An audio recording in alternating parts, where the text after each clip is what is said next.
We turn now to Maine Republican Senator Susan Collins. Senator, this 24-page indictment from the special counsel lays out written communication between Roger Stone and senior Trump campaign officials.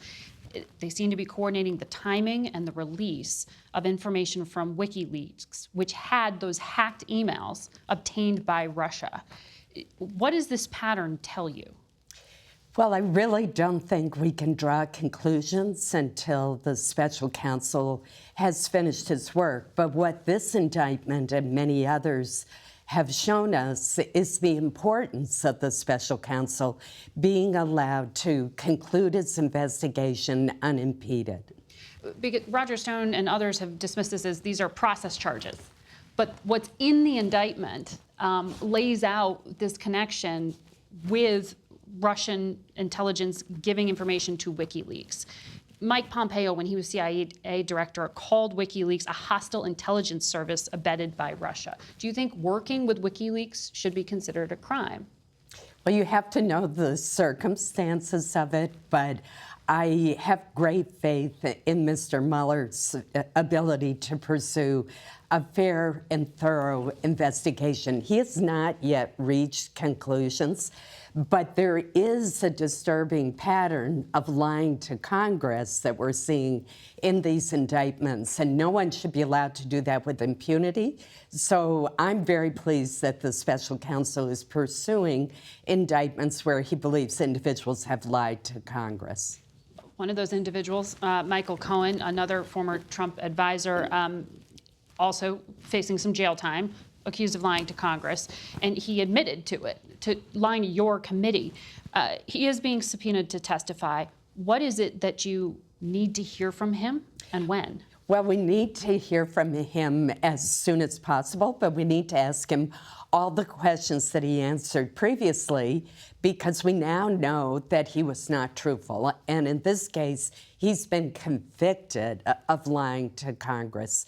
So we invited him in to testify, and when a subpoena became necessary, it has been issued. I want to get to the shutdown. There's no immigration deal yet. There's no border wall, no partial funding either, and there's a $6 billion price tag, according to S&P, to the shutdown. What was actually accomplished? Well, I would say absolutely nothing. Shutdowns are never good policy, ever. They are never to be used as a means to achieve any kind of goal, no matter how important that goal may seem to be. They are ineffective. They cause tremendous harm to innocent federal employees and their families who are struggling to pay their bills without paychecks. They hurt those who depend on government services. We've seen the impact on air transportation just this past week, on small businesses that have contracts with federal agencies, and ultimately they damage the economy. And that's why prior to the shutdown, at a meeting with the White House, I conveyed to the president my belief that he should not pursue this route. Was the White House and Congress too slow to realize the kind of pain and impact you're talking about? Your colleague, Lisa Murkowski, said, she was kind of stunned by this, that elected members didn't feel the impact until they were delayed going through security at airports.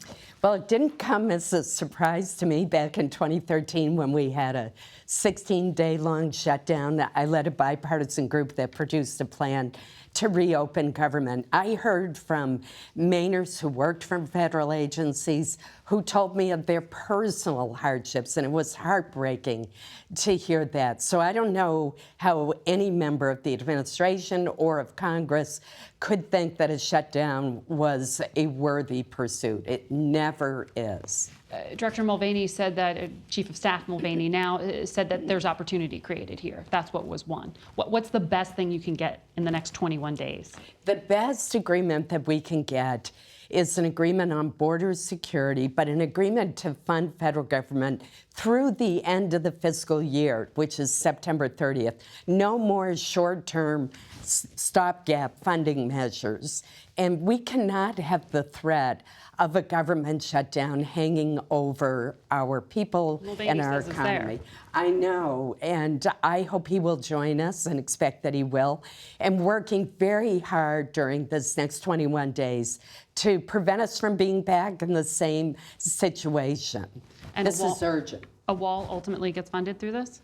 I think what will happen is that the efforts to continue to build physical barriers, which have gone on in the last two administrations, will continue, but not to the degree that the president has requested. What we should do is ask the experts, the nonpartisan experts at Customs and Border Patrol, what are their biggest problems? It's going to be a combination of physical barriers, technology, more Border Patrol agents, more immigration judges, more sensors. It's got to be an all-of-the-above approach.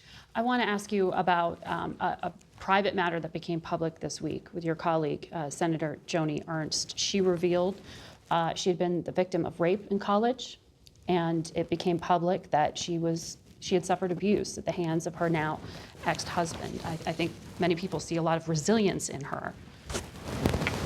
Why aren't we hearing more from the party in terms of support for her?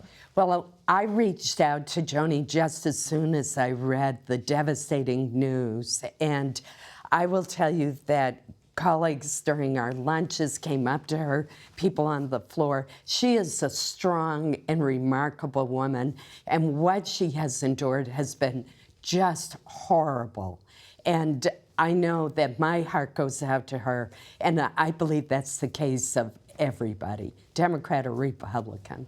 Senator, thank you for your time. Thank you, Margaret.